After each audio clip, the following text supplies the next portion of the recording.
জেলার সংবাদে আপনাদের সাথে আছি আমি ইয়াসমিন সুমনা। শুরুতেই সংবাদ শিরোনাম। জুলাই ঐক্যের মার্চ টু ইন্ডিয়ান হাই কমিশনে পুলিশের বাধা, ঢাকায় ভারতীয় ভিসা সেন্টার বন্ধ।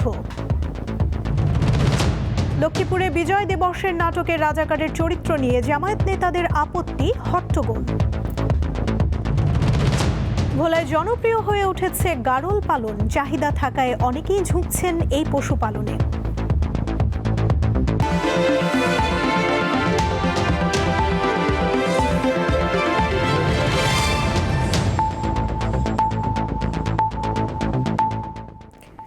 বেশ কয়েকটি দাবিতে ঢাকায় অবস্থিত ভারতীয় হাইকমিশন অভিমুখে পদযাত্রা কর্মসূচি করছে জুলাই ঐক্য নামে একটি সংগঠন। এতে বিপুল সংখ্যক শিক্ষার্থী অংশগ্রহণ নেন। তারা ভারত বিরোধী নানা স্লোগান দিতে থাকেন।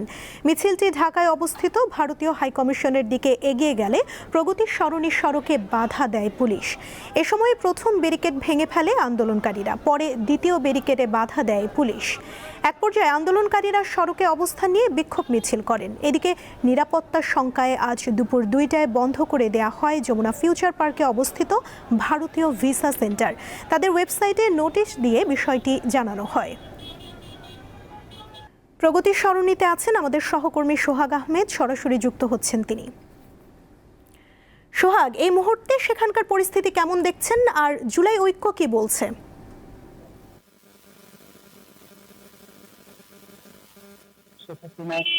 জুলাই গণহত্যাকারীদের দেশে ফিরিয়ে আনা সহ ভারতীয় পক্ষ এবং রাজনৈতিক দলগুলো যারা রয়েছে, মিডিয়া লিগ এবং সরকারি কর্মকর্তাদের অব্যাহত ষড়যন্ত্রের প্রতিবাদে কিন্তু তারা মার্চ টু হাই কমিশন কর্মসূচি আহ্বান করেন। এবং বেলা 3টার শুরু থেকেই কিন্তু বেলা 3টার দিকে রামপুরা ব্রিজে আপনার এই আন্দোলনকারীরা জড়ো হতে থাকে এবং তারা ভারত বিরোধী স্লোগান দিতে দিতে কিন্তু ভারতের হাইকমিশনের কার্যালয়ের দিকে অগ্রসর হলে প্রগতি সরণির সামনে আসলে কিন্তু পুলিশ বাধা দেয় এবং এই পুলিশের বাধা কিন্তু তারা ভেঙে ফেলে সামনে এগিয়ে যেতে চাইলে পুলিশ আবার বাধা দিলে ওখানে কিন্তু আন্দোলনকারীরা তারা অবস্থান নেয় এবং সড়ক অবরোধ করে তারা বিক্ষোভ করে এবং ভারত বিরোধী স্লোগান তারা দিতে থাকে। এই সময় কিন্তু বিপুল সংখ্যক শিক্ষার্থীরা এই যে কর্মসূচি এখানে কিন্তু অংশগ্রহণ করে এবং এইটার যে নেতৃত্বে যে এই কর্মসূচিটি পালন করে সেটা হচ্ছে আপনার যে ছাত্ররা রয়েছে, 24শে গণ অভ্যুত্থানের যে ঐক্যবদ্ধ মোর্চা রয়েছে তারা কিন্তু এটা নেতৃত্বে দেয় এবং যখন এই পুলিশ এদেরকে বাধা দেয় তখন এরাই সড়ক অবস্থান কর্মসূচি করলে এখানে কিন্তু আপনার যে ঢাকা বিশ্ববিদ্যালয় কেন্দ্রীয় ছাত্র সংসদের যে জাতীয় সমাজসেবা সম্পাদক এবং জুলাই ঐক্যের যে সম্পাদক এপি জুবায়ের কিন্তু বলেছেন যে বাংলাদেশ স্বাধীনতা সবচেয়ে বড় হুমকি ক্রমাগত হচ্ছে ভারতীয় আগ্রাসন এবং বাংলাদেশ জুলাই আগস্টের যেসব খুনিরা ভারতে পালিয়েছে তাদের ফিরিয়ে দেওয়া এবং ভারতীয় আগ্রাসনের বিরুদ্ধে প্রতিবাদ জানাতে বাংলাদেশের জনগণকে সঙ্গে নিয়ে তারা কিন্তু এই জুলাই ঐক্য ভারতীয় কমিশনের বিরুদ্ধে মার্চ করবে এবং তারা 3টা থেকে প্রায় 4:30 পর্যন্ত তাদের এই কর্মসূচি কিন্তু তারা পালন করে এবং কিছুক্ষণ আগে কিন্তু তারা এই কর্মসূচি শেষ করে এইমাত্র সড়ক ছেড়ে দিয়েছে। তারা এখন চলাচল স্বাভাবিক রয়েছে, তবে বড় ধরনের কোনো কর্মসূচি বা কোনো ধরনের আহ্বান কিন্তু তারা জানায়নি। তারা যে হাদির উপরে যে গুলি করা হয়েছে এবং সেই খুনিরা ভারতে পালিয়ে আছে, শেখ হাসিনার বিরুদ্ধে খুনের নিয়ে আছে এবং আওয়ামী লীগের অনেক যারা সন্ত্রাসী রয়েছে তারাও ভারতে পালিয়ে রয়েছে এবং ভারত তাদেরকে মদত দিচ্ছে এবং ভারতের মদতেই বাংলাদেশে অশান্তির সৃষ্টি হচ্ছে এমন অভিযোগ কিন্তু তারা করেছে এবং কিছুক্ষণ আগে কিন্তু তারা এই প্রোগ্রাম থেকে সরে এসেছে এবং সড়ক কিন্তু ছেড়ে দেওয়া যান চলাচল স্বাভাবিক রয়েছে। সোহাগ, ধন্যবাদ আপনাকে। রাজধানীর লালবাগে প্লাস্টিক গোডাউনে লাগা আগুন নিয়ন্ত্রণে এসেছে। এখন পর্যন্ত কোনো ধরনের হতাহতের খবর পাওয়া যায়নি বলে জানিয়েছে ফায়ার সার্ভিস। বিকেলে ফায়ার সার্ভিসের উপপরিচালক সালেহ উদ্দিন সাংবাদিকদের ব্রিফিংয়ে এ তথ্য জানান। এর আগে দুপুর 1টার দিকে চেয়ারম্যান ঘাট এলাকায় অগ্নিকাণ্ডের এই ঘটনা ঘটে। খবর পেয়ে একে একে ফায়ার সার্ভিসের 11টি ইউনিট আগুন নিয়ন্ত্রণে যোগ দেয়। শুরুর দিকে ঘন ও কালো ধোঁয়ায় ছেয়ে যায় পুরো এলাকা। প্রত্যক্ষদর্শীদের ধারণা, পেছনের ভবনের গ্যাস সিলিন্ডারের লিকেজ থেকে আগুনের সূত্রপাত হতে পারে। গোডাউনটি অন্তত 18 থেকে 20 বছরের পুরনো। এখানকার স্ট্রাকচার, এখানকার রাস্তাঘাট খুবই সরু রাস্তা, একজন মানুষ সঠিকভাবে হেঁটে যেতে পারে না। এর ভিতর দিয়ে অনেক চ্যালেঞ্জ ছিল আমাদের। এই বিভিন্ন চ্যালেঞ্জ এবং প্রতিকূলতা মোকাবেলা করে জীবনের ঝুঁকি নিয়ে আমাদের লোকজন কিন্তু আগুনটা আমরা নিয়ন্ত্রণে নিয়ে আসি। 4টার সময় আমরা এই আগুনকে আমাদের সম্পূর্ণ নিয়ন্ত্রণে নিয়ে আসি। বিদেশে জনশক্তি রপ্তানির ক্ষেত্রে দালালদের প্রতারণা বড় বাধা হয়ে দাঁড়িয়েছে বলে মন্তব্য করেছেন প্রধান উপদেষ্টা ডক্টর মোহাম্মদ ইউনূস। তাদের হাত থেকে বিদেশগামীদের রক্ষা করতে হবে বলেও আহ্বান জানান তিনি। আন্তর্জাতিক অভিবাসী দিবস এবং জাতীয় প্রবাসী দিবস উপলক্ষে সকালে রাজধানীতে এক অনুষ্ঠানে এসব কথা বলেন অন্তর্বর্তী সরকার প্রধান। গত এক বছরে বৈশ্বিক শ্রমবাজারে বাংলাদেশের জনবল রপ্তানির পরিমাণ প্রায় 30% কমেছে। এর পাশাপাশি গত কয়েক বছর ধরে আন্তর্জাতিক অঙ্গনে দেশের শ্রমবাজার ক্রমেই সংকুচিত হয়ে চলেছে। বাংলাদেশ জনশক্তি কর্মসংস্থান ও প্রশিক্ষণ ব্যুরোর তথ্য অনুযায়ী 2024 সালে বাংলাদেশ থেকে 10,11,869 জন কর্মী বিদেশে গিয়েছেন। এছাড়া বন্ধ রয়েছে 3টি বড় শ্রমবাজার, মালয়েশিয়া, ওমান ও সংযুক্ত আরব আমিরাত। এমন অবস্থায় বুধবার পালন হয় আন্তর্জাতিক অভিবাসী দিবস ও জাতীয় প্রবাসী দিবস। দিনটি উপলক্ষে রাজধানীর ওসমানী স্মৃতি মিলনায়তনে বিশেষ আয়োজন করে প্রবাসী কল্যাণ ও বৈদেশিক কর্মসংস্থান মন্ত্রণালয়। এতে অংশ নিয়ে উপদেষ্টা জানান, অন্তর্বর্তী সরকারের নেওয়া কিছু পদক্ষেপের ফলে বর্তমান পরিস্থিতির কিছুটা উত্তরণ ঘটেছে। হুন্ডির যে চ্যালেঞ্জটা সেটা অনেকাংশে কমেছে। আমাদের সরকারের প্রতি ভালোবাসা থেকে আমাদের প্রবাসী ভাই বোনরা আমাদের রেগুলার চ্যানেলেই টাকা পাঠাচ্ছেন, ব্যাংকিং চ্যানেলের মাধ্যমে। কিন্তু এই যে মধ্যস্বত্বভোগীরা যে আপনার প্রবাসী কর্মীদেরকে চাকরি দেওয়ার কথা বলে নিয়ে যাচ্ছে, আমাদের বোন বলেছেন কি অবর্ণনীয় পরিস্থিতির সম্মুখীন হতে হয়। এগুলি জিনিস চেঞ্জ করার জন্য আমরা অনেক আইনগত পরিবর্তন করেছি। অনুষ্ঠানে অংশ নিয়ে প্রধান উপদেষ্টা বলেন, মধ্যপ্রাচ্য থেকে শুরু করে একাধিক দেশের অভিযোগ, বাংলাদেশ থেকে যাওয়া বেশিরভাগ কর্মীরই কাগজপত্র অবৈধ। শুধু একটা দেশ, একাধিক দেশে একই অভিযোগ। তোমাদের লোক নেব কি করে? কাগজপত্র সুখ দোয়া। ওই যে শব্দটা ম্যাজিক ওয়ার্ড যেটা উল্লেখ করলাম, ওটাই হলো আসল দালাল। এই দালাল থেকে সবকিছু উৎপত্তি হচ্ছে। সে কাগজপত্র তার কারখানাতেই তৈরি হয়ে গেল সবকিছু। দেশের সঙ্গে তার কোনো সম্পর্ক নেই। কি কাগজ লাগবে মানিয়ে দিচ্ছি। যাকে যে কথা বলে তার থেকে টাকা আদায় করে একবার তার পৌঁছে দিলে সে টাকা সব পেয়ে যাচ্ছে। আমাদের কপালে কি থাকবে? আমরা একটা জালিয়াত দেশ হিসেবে, জালিয়াত জাতি হিসেবে বেঁচে থাকবো। পৃথিবীতে তারুণ্যের অভাব রয়েছে উল্লেখ করে ডক্টর ইউনূস বলেন, বাংলাদেশ তারুণ্যের খনি, এদেরকে মাটি ভেবে ফেলে রাখা যাবে না। পৃথিবীতে তারুণ্যের অভাব, আর আমরা হলাম তারুণ্যের খনি। এটা আমাদের মাথায় ঢুকতেছে না। এটা সোনার খনির চেয়েও বেশি গুরুত্বপূর্ণ।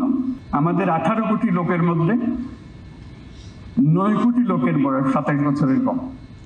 এর থেকে তরুণ জনসংখ্যা কোথায় পাবো? সারা দুনিয়াকে আসতে হবে এখানে। যদি আমরা আমাদের এই রাস্তাগুলো সাফ করে ফেলতে পারি, দালালের খপ্পর থেকে আমরা বাঁচতে পারি, আমাদের নিয়ম শৃঙ্খলা আসতে পারে, জালিয়াতিত্বকে বাঁচতে পারে, এটাকে ঠেকানোর কোনো উপায় নাই। বিশেষজ্ঞদের মতে, গুটি কয়েক দেশ নির্ভর শ্রমবাজার বাংলাদেশের অর্থনীতির জন্য বড় ঝুঁকি তৈরি করেছে। এর মধ্যে কোনো একটি দেশ অভিবাসন নীতি পরিবর্তন করলে বা বাংলাদেশিদের জন্য শ্রমবাজার বন্ধ করে দিলে বাংলাদেশের জনশক্তি রপ্তানি মারাত্মকভাবে ক্ষতিগ্রস্ত হতে পারে। এতে নেতিবাচক প্রভাব পড়বে রেমিটেন্সে। খোঁজ নিতেই হবে এবং সেটা সন্ধান করতে হবে। সন্ধান করলে এই খনির গোড়াগোটায় সেখানে আসতে হবে। লাবণী গুহ, দীপ্ত সংবাদ, ঢাকা।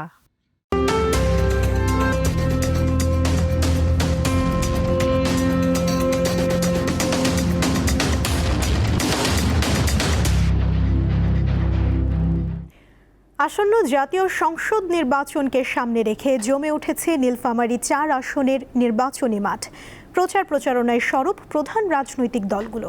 বাংলাদেশ জামায়াতে ইসলামী ও ইসলামী আন্দোলন বাংলাদেশ অনেক আগেই প্রার্থী চূড়ান্ত করে মাঠে নামলেও বিএনপি প্রার্থী ঘোষণার পর নির্বাচনী উত্তাপ আরও বেড়েছে। সৈয়দপুর ও কিশোরগঞ্জ উপজেলা নিয়ে গঠিত নীলফামারীর 4 আসন। এশিয়া মহাদেশের সর্ববৃহৎ রেলওয়ে কারখানা, বিসিক শিল্পনগরী, সৈয়দপুর বিমানবন্দর, উন্নত শিক্ষা ব্যবস্থা এবং কৃষিভিত্তিক অর্থনীতি এই আসনের বৈশিষ্ট্য।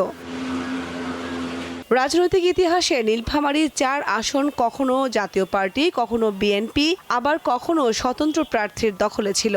তবে রাজনৈতিক পট পরিবর্তনের পর এবার ভোটাররা তাদের নিজেদের জনপ্রতিনিধি নির্বাচনে অবাধ, সুষ্ঠু ও নিরপেক্ষ নির্বাচনের অপেক্ষায় রয়েছেন।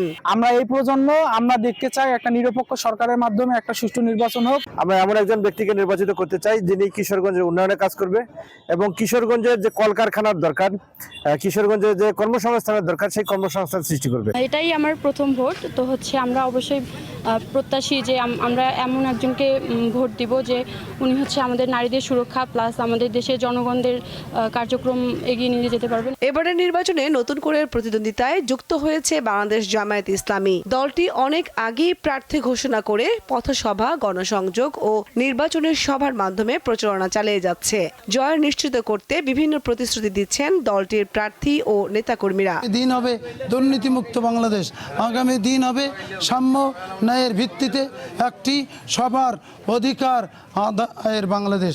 সেই বাংলাদেশ গড়ার লক্ষ্য নিয়ে আমরা মাঠে নেমেছি। অন্যদিকে প্রার্থী চূড়ান্ত করতে দেরি হলেও এখন নির্বাচনী মাঠে সক্রিয় বাংলাদেশ জাতীয়তাবাদী দল বিএনপি। মনোনয়ন ঘোষণার পর দলীয় নেতাকর্মীরা ঐক্যবদ্ধ হয়ে প্রচারণা চালাচ্ছেন। ভোটারদের কাছে তুলে ধরা হচ্ছে উন্নয়ন ও জনস্বার্থ সংশ্লিষ্ট নানা অঙ্গীকার। আগামী দিনে আমাদের সরকার এবং আমি নির্বাচিত হলে অবশ্যই সৈয়দপুর রেল কারখানার প্রতি দৃষ্টি রাখব এবং রেলের যাবতীয় যন্ত্রাংশ যাতে এখানে উৎপাদন করা যায় তার ব্যবস্থা করার জন্য আমার যথাসাধ্য আমি চেষ্টা করে দেব। বিসিক শিল্পনগরীকে সম্প্রসারণ করার জন্য একটা পরিকল্পনা আমার হাতে আছে। আমার সরকার এবং আমি নির্বাচিত হলে বিসিককে সম্প্রসারিত করব। আসন্ন জাতীয় সংসদ নির্বাচনকে কেন্দ্র করে নীলফামারীর 4 আসনে প্রতিদ্বন্দ্বিতা দিন দিন তীব্র হচ্ছে। ভোটের দিন যত ঘনিয়ে আসছে ততই বাড়ছে ভোটারদের আগ্রহ এবং প্রার্থীদের প্রচারণার জোয়ার। কামরুন নাহার, দীপ্ত, বার্তা কক্ষ। এবারে কেওয়াই স্টিল চট্টগ্রাম সংবাদ।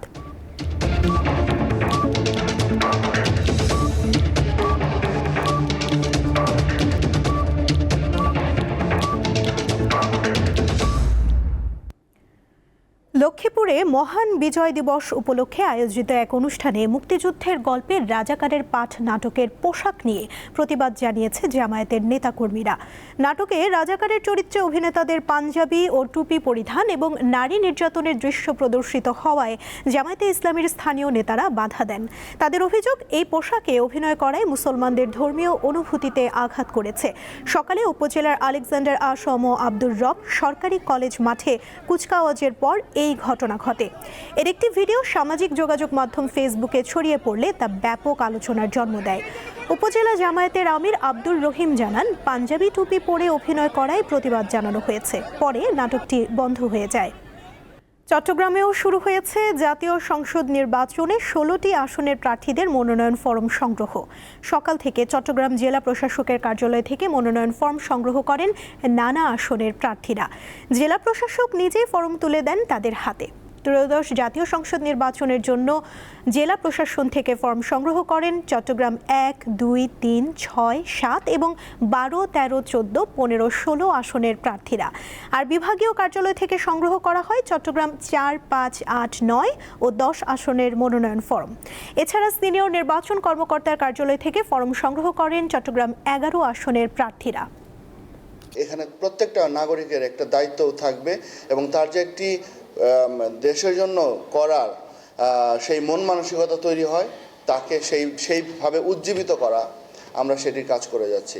এবং যারা নির্বাচনের দায়িত্বে থাকবে, সকল প্রিজাইডিং অফিসার এবং পোলিং অফিসার, তাদের মধ্যেও যেন সেই দায়িত্ববোধের জায়গাটি একদম পরিষ্কার হয়।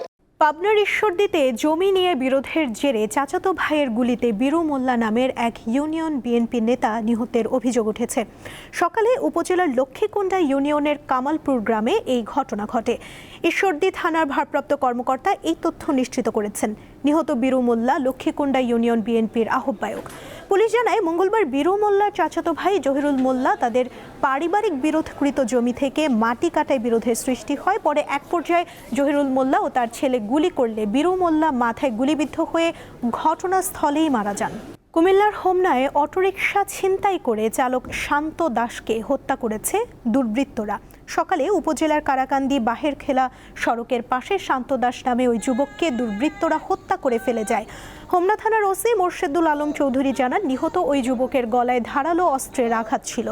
ধারণা করা হচ্ছে অটোরিকশা ছিনতাইয়ের ঘটনায় তাকে হত্যা করা হয়েছে। নিহত শান্তর বাবা জানান, তার ছেলে ভাড়ায় অটোরিকশা চালাতো। মঙ্গলবার সন্ধ্যার পর থেকে তার সাথে আর যোগাযোগ হয়নি। শান্তর মরদেহ উদ্ধার করে ময়নাতদন্তের জন্য কুমিল্লা মেডিকেল কলেজ হাসপাতালে পাঠানো হয়েছে। এ বিষয়ে থানায় মামলা প্রক্রিয়াধীন। মাগুরায় রাজাকারদের বিরুদ্ধে ঘৃণা প্রকাশের উদ্দেশ্যে নির্মিত স্মৃতিস্তম্ভে জুতা, স্যান্ডেল ও থুতু নিক্ষেপ করেছে ছাত্র জনতা। দুপুরে মাগুরার সরকারি হোসেন শহীদ সোহরাওয়ার্দী কলেজ ক্যাম্পাসের সামনে রাজাকার স্মৃতিস্তম্ভ নির্মাণ করা হয়। নির্মাণ শেষে সেখানে বিক্ষুব্ধ শিক্ষার্থীরা জুতা, স্যান্ডেল ও থুতু নিক্ষেপ করে প্রতিবাদ জানায়। এ সময় উপস্থিত ছাত্ররা বলেন, 1971 সালে যারা দেশের বিরোধিতা করেছে, পাকিস্তানি হানাদার বাহিনীর সহযোগী হিসেবে মা বোনদের সম্ভ্রমহানি করেছে এবং নিরীহ মানুষ ও মুক্তিযোদ্ধাদের হত্যা করতে সহায়তা করেছে, তাদের প্রতি ঘৃণা জানাতেই এই কর্মসূচি। প্রায় 6 বছর পর রাজশাহী বিশ্ববিদ্যালয়ে অনুষ্ঠিত হলো দ্বাদশ সমাবর্তন। সকাল 8টায় বিশ্ববিদ্যালয়ের স্টেডিয়াম মাঠে এই অনুষ্ঠান শুরু হয়। এবারের সমাবর্তনে 2016 সাল থেকে 2018 সাল পর্যন্ত স্নাতক সম্মান ডিগ্রি অর্জনকারী 12টি অনুষদের মোট 5,969 জন শিক্ষার্থী অংশ নেন। এর মধ্যে 79 জনকে পিএইচডি, 11 জনকে এমফিল এবং 740 জনকে এমবিবিএস ডিগ্রি প্রদান করা হয়।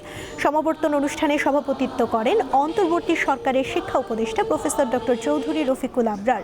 আর বিশেষ অতিথি ছিলেন অন্তর্বর্তী সরকারের পরিকল্পনা উপদেষ্টা প্রফেসর ডক্টর ওয়াহিদুদ্দিন মাহমুদ। মনে রাখবে, জ্ঞান শক্তিশালী এবং সেই শক্তি সততার সাথে ব্যবহার করা উচিত। তোমার কণ্ঠস্বর ব্যবহার করো, তোমরা বিচার বুদ্ধি ব্যবহার করো, তোমাদের শিক্ষা ব্যবহার করো কেবল পেশাগত উৎকর্ষতার জন্য নয়, বরং একটি ন্যায়সঙ্গত মানবিক সমাজ করার জন্য। সচেতন, সংগঠিত ও সোচ্চার জনগোষ্ঠী গণতন্ত্রের রক্ষা কবচ, এই স্লোগান নিয়ে গণতন্ত্র শক্তিশালীকরণ কার্যক্রমের আওতায় পটুয়াখালীতে সুষ্ঠু নির্বাচন ও গণতান্ত্রিক উত্তরণ নাগরিক ভাবনা শীর্ষক গোল টেবিল বৈঠক অনুষ্ঠিত হয়েছে। দুপুরে সুশাসনের জন্য নাগরিক সুজন পটুয়াখালী জেলা কমিটির উদ্যোগে শহরের একটি রেস্তোরাঁয় এই বৈঠক হয়। সুজনের পটুয়াখালী জেলা কমিটির সভাপতি মুক্তিযোদ্ধা মানস কান্তি দত্তের সভাপতিত্বে বৈঠকে বক্তারা জানান, অবাধ, সুষ্ঠু ও অংশগ্রহণমূলক নির্বাচন গণতন্ত্রের মূল ভিত্তি। নির্বাচন ব্যবস্থায় স্বচ্ছতা, জবাবদিহিতা ও আইনের শাসন নিশ্চিত করতে স্বাধীন নির্বাচন কমিশন, সমান মাঠ এবং ভোটাধিকার প্রয়োগের নিরাপদ পরিবেশ তৈরি করতে সরকারকে আরও কার্যকরী পদক্ষেপ নেওয়ার অনুরোধ জানান তারা। উন্নত প্রজাতির গারল ভেড়া পালন করে সাফল্য পেয়েছেন ভোলার খামারি ফিরোজ। স্বল্প পুঁজিতে শুরু করলেও এখন তার মাসে আয় লাখ টাকার বেশি। গারলের মাংস সুস্বাদু এবং বাজারে ভালো চাহিদা থাকায় অনেকেই ঝুঁকছেন গারল পালনে। গারল হলো ভারতীয় প্রজাতির উন্নত জাতের এক ধরনের ভেড়া। ছাগলের তুলনায় এই প্রাণীর রোগ কম হয় এবং খাবারের খরচ কম। আকারে বড় হয়, মাংসও বেশি পাওয়া যায়। ভোলা সদরের পশ্চিম ইলিশা ইউনিয়নের খামারি মোহাম্মদ ফিরোজ 4-5 বছর আগে 23,000 টাকা পুঁজিতে 6টি গারলের বাচ্চা দিয়ে শুরু করেন। বর্তমানে তা বেড়ে দাঁড়িয়েছে 50টিতে। প্রাণীটি 14 মাসে 2টি বাচ্চা দেয়। সম্পূর্ণ প্রাকৃতিকভাবে সবুজ ঘাস, গম ও ভুসি খাইয়ে গারল লালন পালন করা হয়। সকালে ফেরে মাঠে নিয়ে ঘাস দিই, তারপর খাওয়া মাঠ থেকে খাওয়াটা বাসায় এনে ভুসি পানি খাওয়াই, ভুসি দিয়ে। কিভাবে পালন করে, যে আমরা কি ভবিষ্যতে পালন করতে পারি কিনা, যে এটা দেখার জন্য আর জানার জন্য আসছি। যে ভেড়ার মতো একটা জিনিস, এটার কি জিনিসটা জানার জন্য ইচ্ছে ছিল। এটা দেখলাম যে এটা জাত, এটা একটা বেরল। ভেড়ার চেয়ে গারলের মাংস সুস্বাদু হওয়ায় চাহিদা বেশি। ফিরোজ জানান, তার খামার থেকে অনেকেই গারল কিনে নিয়ে যান। ইউটিউবে ঘাটাঘাটি করে দেখলাম যে গারল একটা লাভজননীয় পশু, এটি ফলে মোটামুটি লাভবান হওয়া যায়। তো পালতে যায় দেখলাম যে এগুলো পালতে মোটামুটি খরচও কম যায় আর লাভবানও ভালো। আর বিভিন্ন লোকজনও আমার কাছে আসে যে গাগর টাগর নেওয়ার জন্য, যারা আসে তাদের কাছে আমি বিক্রি করি। 1,000-1,200 টাকা কেজি মাংস বেশি। একটা গারল আমরা 80 থেকে 82 কেজি ওজন হয়। গারল পালন লাভজনক হওয়ায় ওই অঞ্চলের খামারিদের উদ্বুদ্ধ করা সহ সব ধরনের সহায়তার আশ্বাস দিয়েছেন জেলা প্রাণী সম্পদ কর্মকর্তা। গারল পাললে খামারিরা লাভবান হবে, আমরা গারল পালার জন্য খামারিদেরকে উদ্বুদ্ধ করছি এবং যত ধরনের সহযোগিতা আছে প্রযুক্তিগত সহযোগিতা করছি। 50টি গারল থেকে বছরে 9 লাখ টাকা পর্যন্ত আয় করা সম্ভব বলে জানিয়েছেন ফিরোজ। কামরুন নাহার, দীপ্ত, বার্তা কক্ষ। জেলার সংবাদ শেষ করার আগে শিরোনামগুলো জানিয়ে দিচ্ছি আরও একবার। জুলাই ঐক্যের মার্চ টু ইন্ডিয়ান হাই কমিশনে পুলিশের বাধা, ঢাকায় ভারতীয় ভিসা সেন্টার বন্ধ। লক্ষ্মীপুরে বিজয় দিবসের নাটকে রাজাকারের চরিত্র নিয়ে জামায়াত নেতাদের আপত্তি, হট্টগোল। ভোলায় জনপ্রিয় হয়ে উঠেছে গারল পালন, চাহিদা থাকায় অনেকেই ঝুঁকছেন এই পশুপালনে।